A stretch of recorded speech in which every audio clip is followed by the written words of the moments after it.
In Undertale, you're the monster murderer with an emotionless expression, the spaghetti-making sociopath that makes friends with skeletons? But the skeletons bleed, wait what? But hey, maybe you don't want to be punished, and thrown in the literal garbage. So why not choose a spare nest here? But I mean, I guess he'll still kill you anyway, so it doesn't really matter. I've always known about Undertale. I was well aware of its presence in the gaming scene, but never thought to dip my toes into it until I felt some money burning a hole in my pocket and was like, I can make some content out of this. Which is a weird thought actually, like, since when did that start happening? And that's exactly what I'm doing.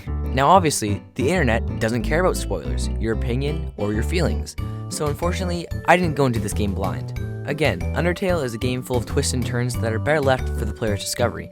So if for some reason you haven't played this game, I don't recommend watching anything too spoilery about it. Now, you might be saying, but you said at the start there were minor spoilers in this video.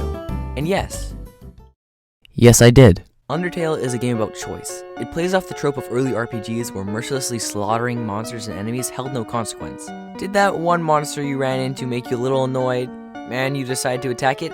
The game remembers. You never kill a single monster? Good, the game remembers. You sell your soul to a child and delete the world. Well, you get the point. Monsters attack by shooting friendliness pellets at you in between turns. This turns the normal turn-based RPG aspect of the game into somewhat of a Toho-like bullet hell, and it can get intense. Now once did I find myself getting bored with this aspect of the combat. We gotta talk about the music, cause Toby Fork knows what he's doing. This soundtrack is so good. Like, Asgore's theme is a bop! I'm waiting, old man.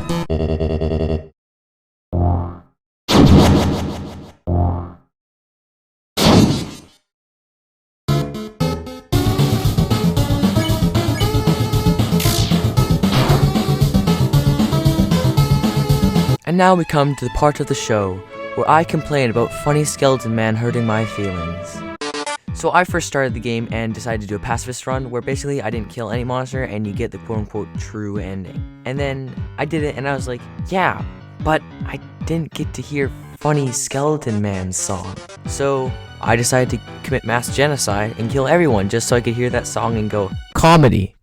That was a mistake. For the majority of the game, it was pretty easy for an elite gamer like myself. I underestimated how difficult genocide mode was. I still haven't beaten Sans. Like, I've been trying for so long, and I guess you could say I got dunked on. Yeah. I'm dying inside. Undyne was difficult as well. Like, genocide route does not pull any punches. It is heart-wrenching and frankly, honestly terrifying. Like, the music goes from being this nice happy tune to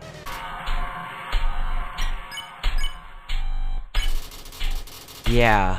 Fourth wall breaks is one of the things that this game was highly praised on. While at first it's quite a novel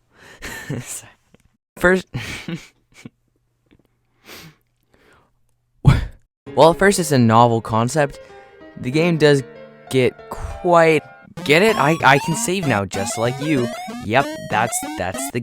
Yep, I only have a few issues with the game. One, being the combat. Attacking is just a simple repetitive timing minigame that gets old extremely fast.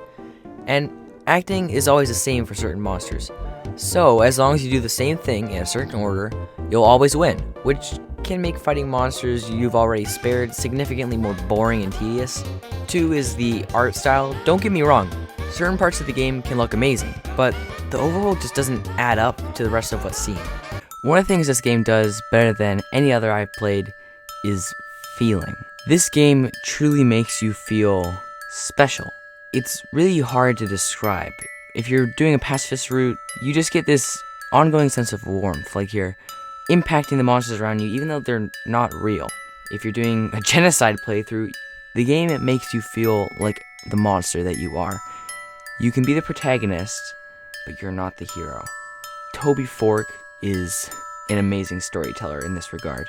Obviously, more heavy emotional beats of the story are greatly accented by the flawless music. Like, I would not change the music in this game in any way whatsoever. It's that good. By the way, it feels like we're missing something. I can't put my finger. Oh no, there it is. Don't look up Undertale fan art. Just, I can't get it out of my head. So those are my thoughts on Undertale, topped with a cherry of cursed sans Undertale images. Now, I'm sure a majority of the people watching this video are Undertale veterans, and they're probably looking at me going, bruh. So, yes, I'm very bad at reviewing games, and I'm sorry if I insulted you. Truly, Undertale is a game like no other. Truly. And this is probably the best business decision and $20 I've ever spent. Gets a big ol' 9 out of 10 from me. I'm gonna go back to Sans murdering my bloody corpse over and over again. Bye!